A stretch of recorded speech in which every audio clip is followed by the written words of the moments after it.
So I have a video here from Charlie Kirk. I honestly respect this guy because a lot of his points on how the society of America is going really hit home.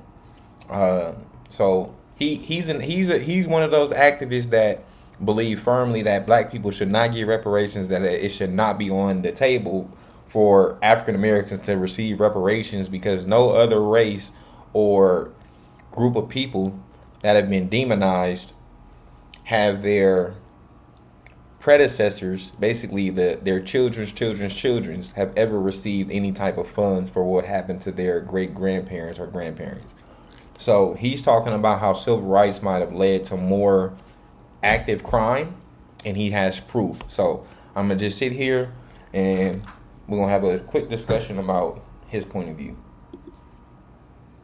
Stations across the country, honored to be with you as always, live from the Imperial Capital here in Washington, D.C. We're here at the mobilebitcoin.com studio. You can email us freedom@charliekirk.com and subscribe to the Charlie Kirk Show podcast.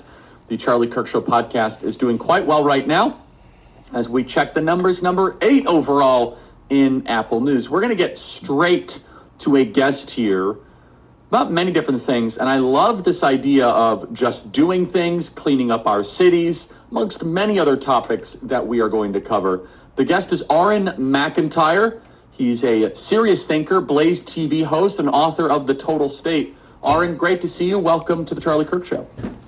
Thanks for having me, Charlie. So first of all, it's two white people debating about civil rights and how it led to more crime. Question mark Yeah, and number.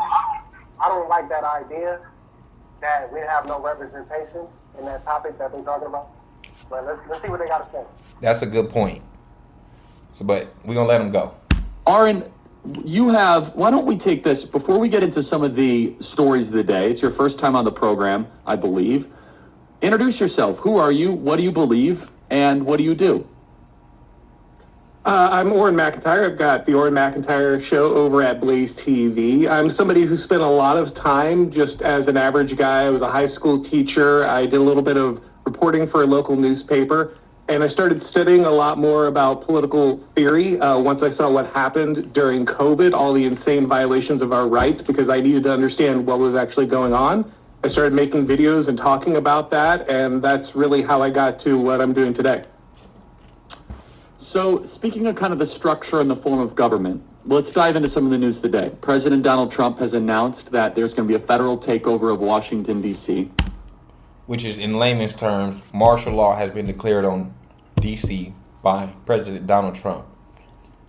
Hi, and Cass, that's another thing that we was discussing earlier between me and you, how we said that this is all just a smoke screen. It's not really for crime. Crime has existed in Washington, D.C. for over 50 years that I know of, and probably even more than that. They've been the murder capital multiple times, and I think it's kind of overblown, and I think it's possibly a smoke screen. You know, crime been happening up there. Indeed. And to piggyback off of that, I've lived in D.C. for actually a year, and that was in 2017. When I lived there, all of the black residents were basically super hesitant that they were getting re-gentrified and pushed out of their communities. So how can the uptick from 2017 of crime going down from gentrification around the DC area to it escalating back up? Is that a smokescreen for something like we might be at war and we're trying to protect the Capitol? Who knows? Let's watch this video though.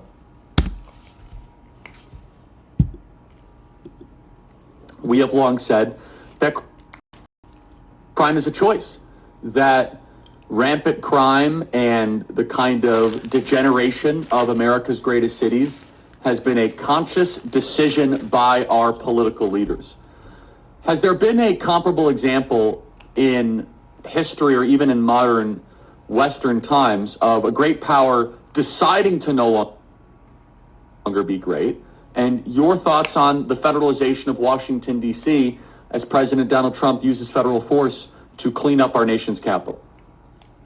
I think it's a constant feature of declining societies, especially declining empires, that they lose the will to make the hard choices, that decisions become increasingly difficult because everyone wants to avoid accountability and responsibility. Laws get put into place just to protect the criminals because ultimately it's fear of the process that people actual time the people are being the other ones we're seeing is the willingness to say no lotteries laws and everything else who's trying to put all these barriers between us and keeping the people safe. We're going to start ignoring those. We have the ultimate legislative authority over Washington D.C. was never supposed to go see its own political interest, and it was to increase crime by putting these type of soft on crime policies in place. I think a lot of people have been waiting for moves like this from Donald Trump, and they're very encouraged to see him taking this kind of action.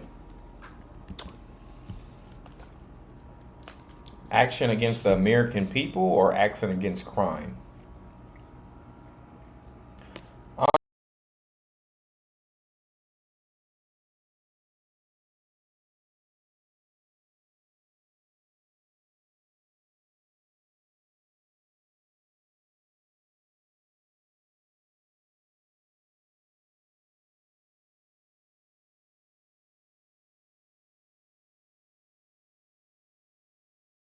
Honestly, in my interpretation, I've never wanted Donald Trump to solve the crime problem. I didn't think we had a crime problem in America. I thought we had a financial problem.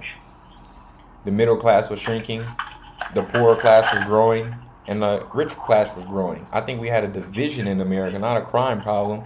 Crime and Sorry, go ahead. Go ahead, brother. See, the thing about the financial problem that you're speaking of, that's causing a crime problem. Exactly. The main thing. People are in poverty, and there's going to be people out there that try to get it how they live. That I'm quoting them on what they would say. They try to get it how they live, and how they live is a life of crime because, unfortunately, there's less opportunities. It's less opportunities than there's ever been in this country for the American citizen, particularly a young black man.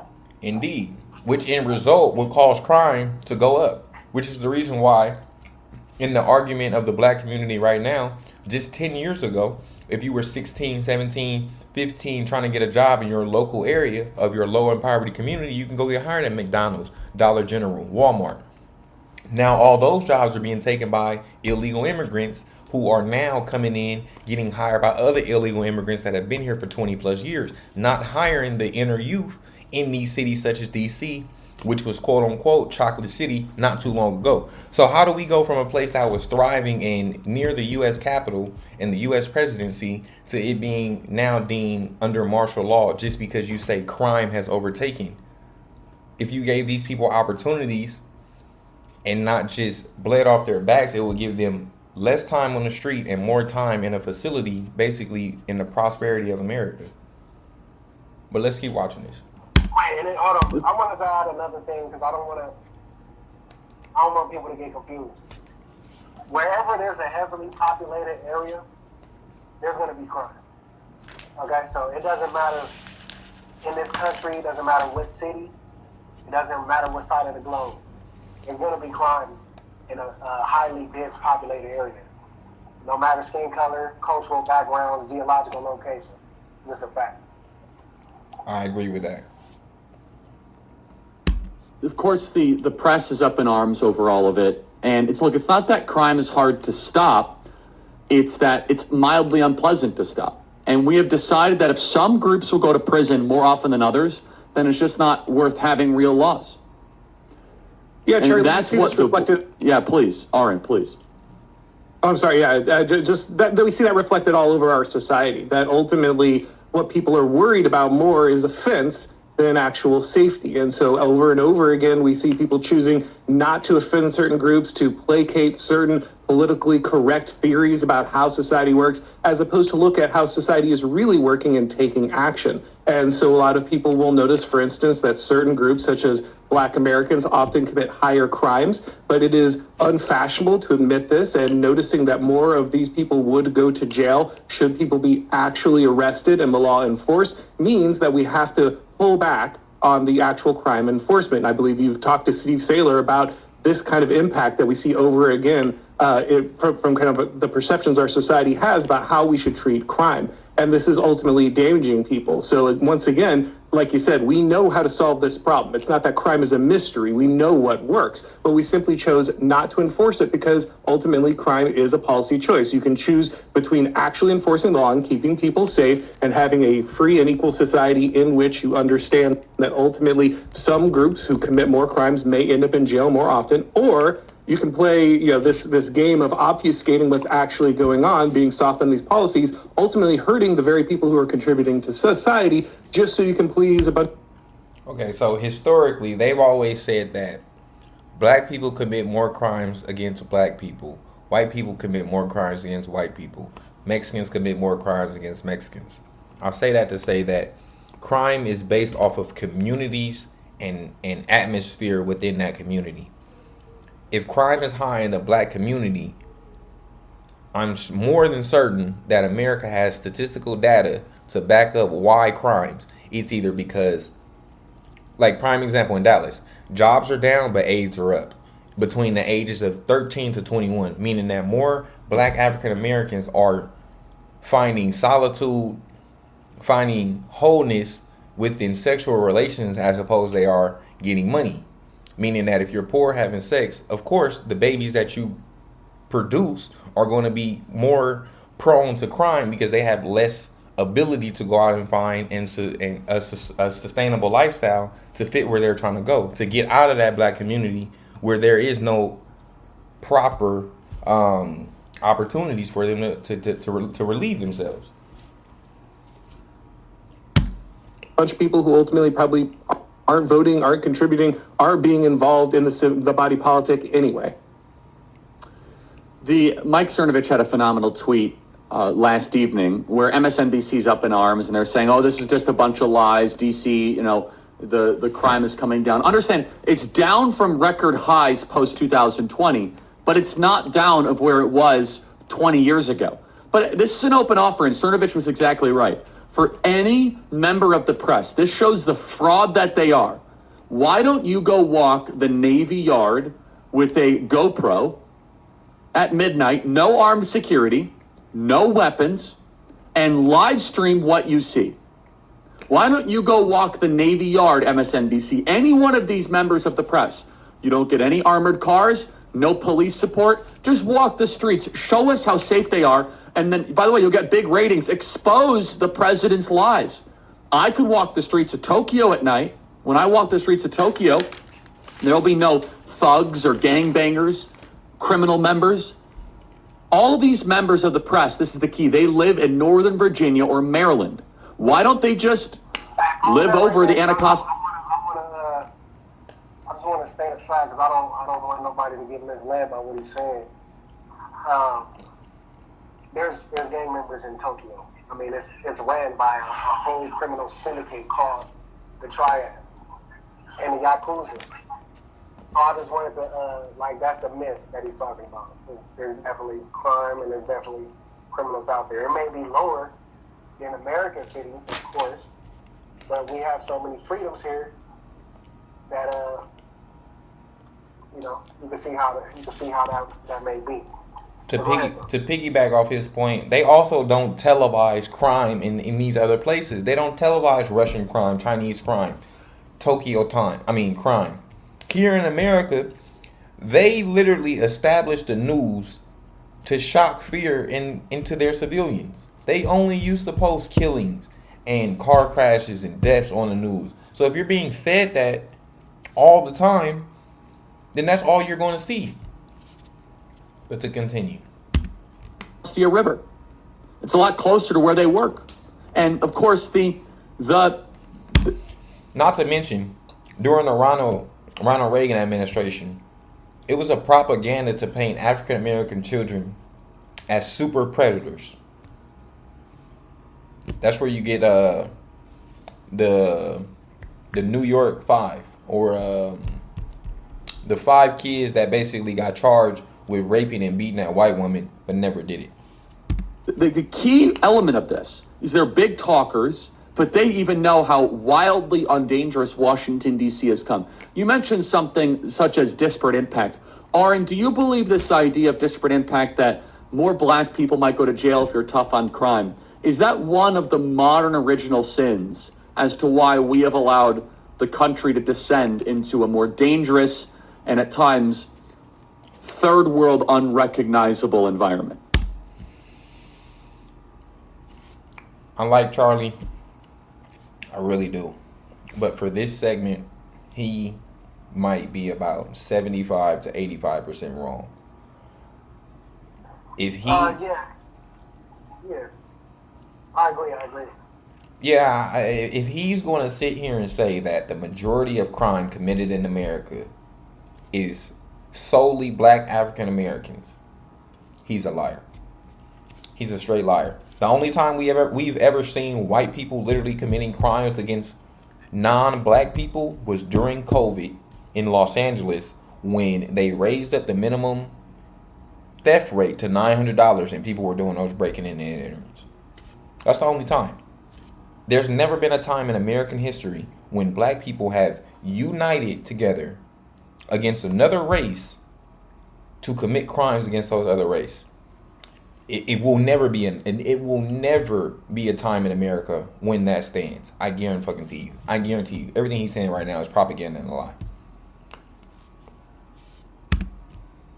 Oh, absolutely. And people have to understand that this is actually encoded into our law. The Civil Rights Act originally was implemented with the idea that, of course, we wanted equal treatment for people of all races in the United States. But what quickly happened is that the courts developed this doctrine of disparate impact, and the idea that if there's ever any difference between group outcomes, whether it be education or crime or anything else, that the only answer to that different result is racism. It's de facto racism. Even if you didn't mean to be racist, it means that you are racist. And this doctrine impacts everything in our society. The Sheetz gas station lost a lawsuit against the federal government last year. They brought a civil rights lawsuit against this gas station because it was excluding people from employment due to background checks. And more often than not, background checks that exclude people were excluding more black and other minority members during the selection process. So even though it was just a background check for criminal activity,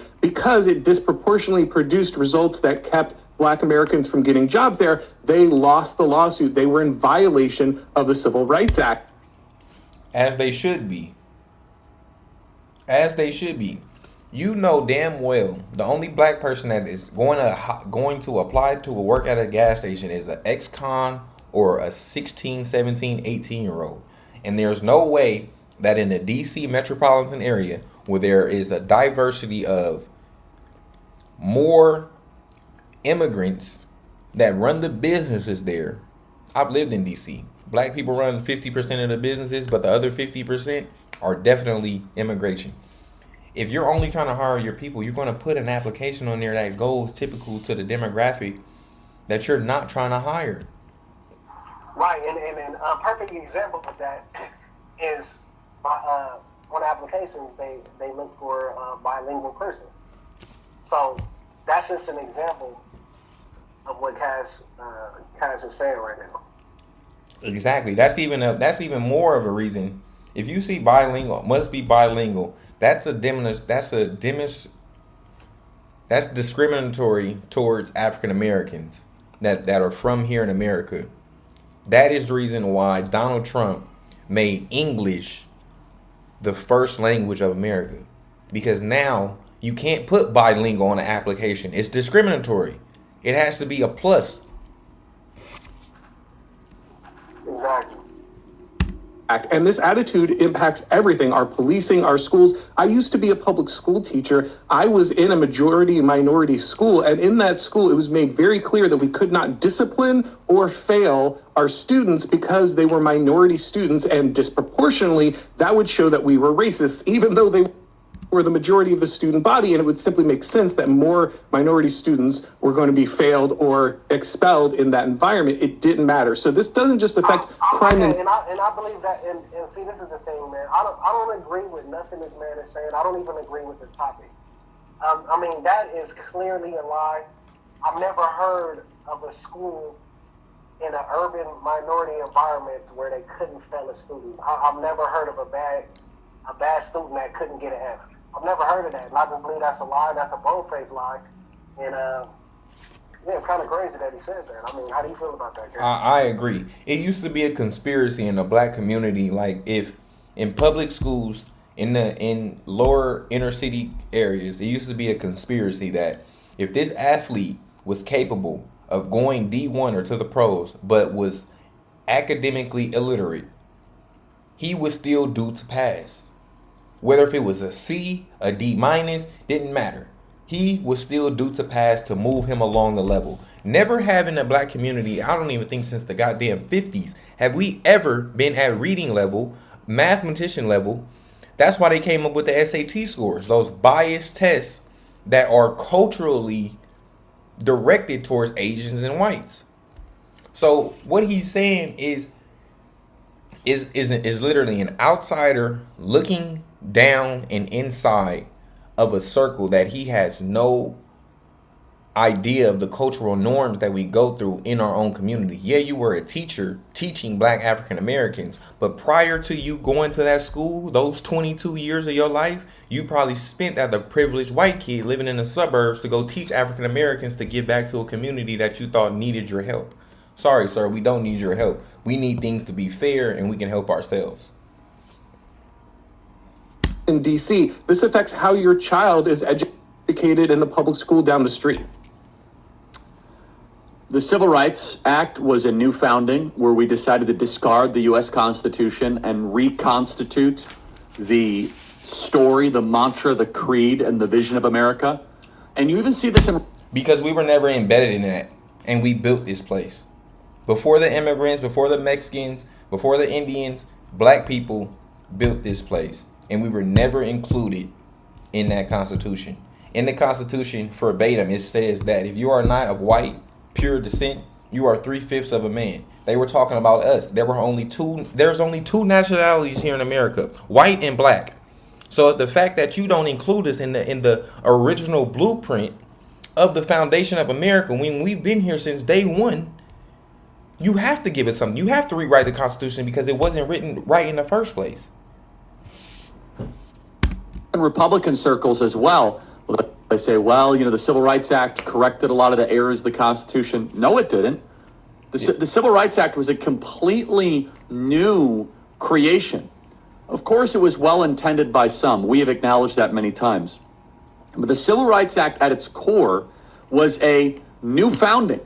It was the discard what happened prior. The Constitution says people have equal rights. Imagine just treating people equally. The Civil Rights Act does not treat people equally because the legal theory under the Civil Rights Act is disparate impact.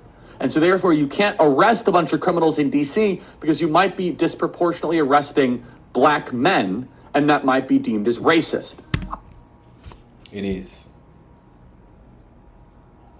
Yeah, man, but that's just not true, bro. I mean, if you're doing crime, you can get arrested for it. That's what I just don't understand. And I hope that people are not buying into this. Because this is complete propaganda.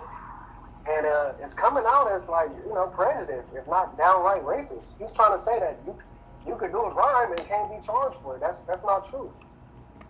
That's just not true. In no way was that the foundation of why the civil rights and Malcolm X and Martin Luther King fought for rights. It was only about equal justification. We want to go be able to eat at the same restaurants. We want the same business opportunities. We want to be able to go fund our own colleges. We want to be able to get the same allocation that we want to be able to get the same mortgage rate as the white person and not have to pay the fucking 20% when they're paying only 3%. We want to be able to go get and build factories. We want to be able to start businesses and not have the financial government taxing us at 28% when they're only taxing the white at 5%. We just want. And if anything, if we were such a protected class, then that means anybody that attacks blacks, it should be the same thing as attacking Asians or Mexicans or gays. It should be a hate crime. Yeah, a hate crime, and they haven't even made that a hate crime. Exactly. And blacks have continuously been victims of white privilege. I was to say that. White privilege, not racism. Racism doesn't exist anymore, but white privilege definitely still exists to this day. And what he's using right now to fight this argument, I don't even know why he's even touching this topic, is white privilege. And Exactly. And I would just like to piggyback off that, and I would just like to tell Cash, I disagree. Racism definitely exists. It just doesn't exist to the same magnitude, especially in some of these big cities that are very diverse. But it definitely exists. If you go to the wrong places, you will experience racism. And how modern America is largely based on this idea of disparate impact, critical theory that has grown into all of our institutions going back to the Civil Rights Act. Yeah, it's absolutely wild what conservatives will allow under the name of the Civil Rights Act. Normally, we would recognize a program that basically had the legal right to go into every business, into every school, into every organization, and demand how they organize themselves, who they can hire, how they can do business. We would recognize that as a Soviet-style engineering program. No. This is not a dictator. This is freedom to be an American. If I'm living next door to a white person and they literally, and we're friends, we're best friends, we're past the racism, we're past the discriminatory, we're just raising families. And this man tells me, yeah, man, the house I bought was $200,000. Man, I got a 3% interest rate for 15 years. And the black man literally, and he's like, damn, what's your credit score? Oh, I got a 780. The black man like, oh, I got an 800. But I got to pay $400,000 at a 28% interest rate, and I got the same income. I make more money than you. That's the opportunities we wanted. They're acting like redlining did not exist back in the 50s and the 60s, brother. What the hell are these people talking about? What are they talking about right now? These two white men are embarrassing themselves, and I rock with Charlie, bro. I literally rock with Charlie. But he is making a complete fool of himself, and this man is doing a better job at it than Charlie is. Social engineering program from the top down. And yet we allow this because we've basically adopted the Civil Rights Act as our second constitution. We like to think that ultimately whatever trade-offs we're giving with our freedom are okay because at the end of the day they're bringing about a harmonious society. But of course, when the Civil Rights Act was originally sold, the idea was this was a temporary measure. We had an unfair system that had targeted Black Americans in a way that we found ultimately morally reprehensible, and we needed to make big changes. But the funny thing about all government programs is they never sunset, they never go away. And so even though after decades and decades of having its thumb on the scales, we haven't seen a vast improvement in the African American community's situation. In fact, right. Okay, and I definitely got to comment on that because this is a misunderstanding. Beyond. All the laws that were passed in the civil rights, those laws do not say blacks only. It says minorities. Exactly. All minorities, immigrants, and everything. And the civil rights that blacks have fought for, we don't even reap the benefits as much as immigrants do. No, we don't. Because, like I said, in that law, it does not say African Americans only. It says minorities. Well So we're said. still dealing with the same problems, just different circumstances. And that law, or them laws, it need to be changed. Maybe it should say African American, especially if you got somebody like this that doesn't understand what's going on, and he's downing the black community without understanding what the civil rights says. He needs to go read the law. Literally. And to piggyback off that, ever since the 50s and the 60s, since the civil rights has been in place, we have gone from second-class citizens to third to fourth to fifth to sixth to seventh to eighth. We're damn near number 10 on the citizen toll poll when it comes to how well a demographic is doing compared to another one.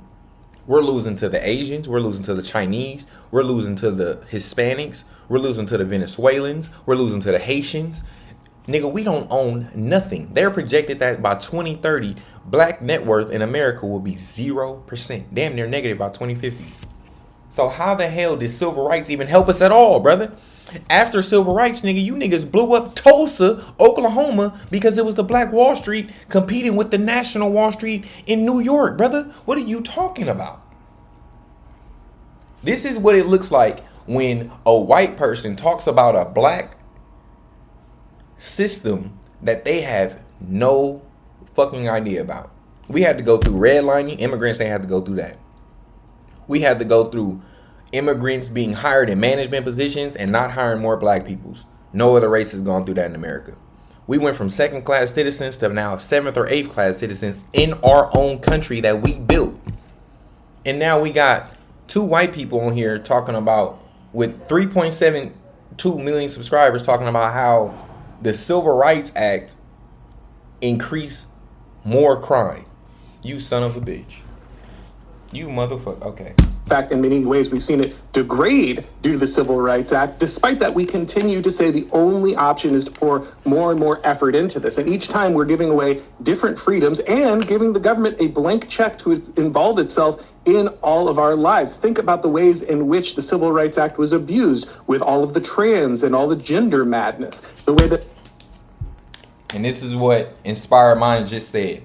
When they first created the Civil Rights Act, it wasn't specifically African Americans. It said minority, which included 30 years later, 100 years later almost, 75 years later, the trans community, the Hispanic community, the Asian community that now have hate crimes when black people were attacking them during COVID.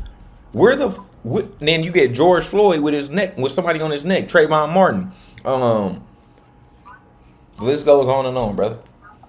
Right. And basically what it equals down to is other people piggybacking off of our fight. Go ahead. That it can be used to pressure all of these different organizations to take action. This is, again, a blank check on government for government power that Republicans would never allow in any other situation, but have embraced because they're so terrified of being called racist. Because if you point out that this program has run its course and the government no longer needs this power, we're not going to go back. It never was needed from the day it was signed, because it was not signed for African Americans. It was signed for minority groups, which included Italians, Hispanics, Haitians, Venezuelans, all Central America, Canadians, Asians, Chinese, Pakistan. Why do you think all of these people have businesses? We're the black businesses that were around right after the Civil War. Right after the Civil Rights Movement around. We're the black communities now. There are none. There are Mexican communities, there are Chinese communities, there's Asian communities. There's no more communities. So why are they painting such a scope on DC when that's not even a black community anymore? DC used to be 85% black. That shit's probably like 50-50 now, brother. Yeah, gentrification. Gentrification. Took its toll. What are they talking about? Back to Jim Crow tomorrow if it was repealed, and yet we continue to act as if it's necessary for to have like a Stasi-like control over race relations in the United States. Look, the importance here is this is a big opportunity if we can lower crime. This can be a test case for the rest of the country. What needs to happen for that to occur in Washington, D.C.? Well, the big, bold decision here is important, but like all leaders who make big, bold decisions, Donald Trump has to deliver. We have to see a significant change in the safety in Washington, D.C. Now, he's putting National Guard troops on the ground. He's federalizing control of the police. And if they can change the way that they do their job, if they can make their presence known, if they can police communities that otherwise were off limits, if they can actually carry out their jobs, that's a huge deal. But also, of course, the prosecution is a big deal. The fact that we don't actually put people in jail, we don't give them appropriate charges, we make sweetheart deals. These things also help to facilitate. Black people ain't never got sweetheart deals, buddy. These niggas have lied for 13 minutes and 50 seconds. Crime in the area. You're now basically own the safety in Washington, D.C., which, again, could be a huge political liability if you don't follow through, but can be a massive victory if you do. So Donald Trump has taken a bold step here. He's taken on big responsibilities. That's what great leaders do. But great leaders also have to follow through. And so he can't get cold feet on this, of course. He needs to make sure that he is using that power, using that authority to increase the safety in Washington, D.C. And I haven't been there many times, but the few times that I have, let me tell you, I really wish there would have been more police on the street. I think this is ultimately going to be a popular move. I lived in DC, brother, for an entire year. I lived in DC so much, I went homeless in DC, brother, and I was sleeping in my car for about a month.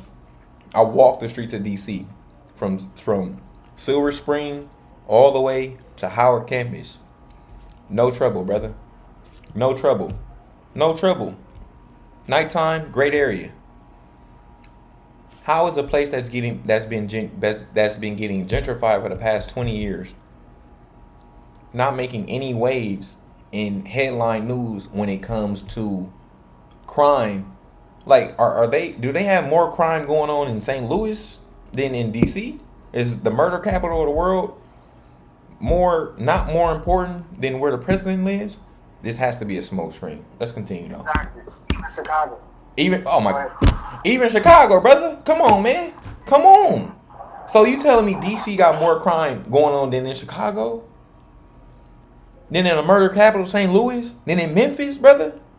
You lying. You fucking lying, bro. I don't even believe you, dog. DC niggas ain't even coming like that, bro. DC niggas ain't flying from Chicago to LA to go kill a nigga. They not doing it. DC niggas ain't running up in a bakery going to go lay a nigga down on camera. DC niggas ain't pulling up to your block, bro, shooting it all up, killing kids. I ain't heard about a baby dying in DC in the last 5 years. I've heard about 4 or 5 babies dying in Chicago. Look. And I don't even want to get into that argument because what's going to happen is somebody's going to dig something up and find something. But the moral of the story is it's not that dangerous. It's not the most dangerous city in America. And that leads us to the smoke screen that we were talking about. There's no reason for D.C. to have the National Guard there. There's no reason. There's far more dangerous places in Washington, D.C. And this is no slight to any D.C. gangsters or anything like that. But we just going off of stats. I think it's uncalled for, and it got to be a deeper reason behind it. I agree 100%. I hope so. And I would say that the challenge in front of the Trump administration is going to be both a show of force, but also tangibly being able to connect the show of force with a reduction in crime.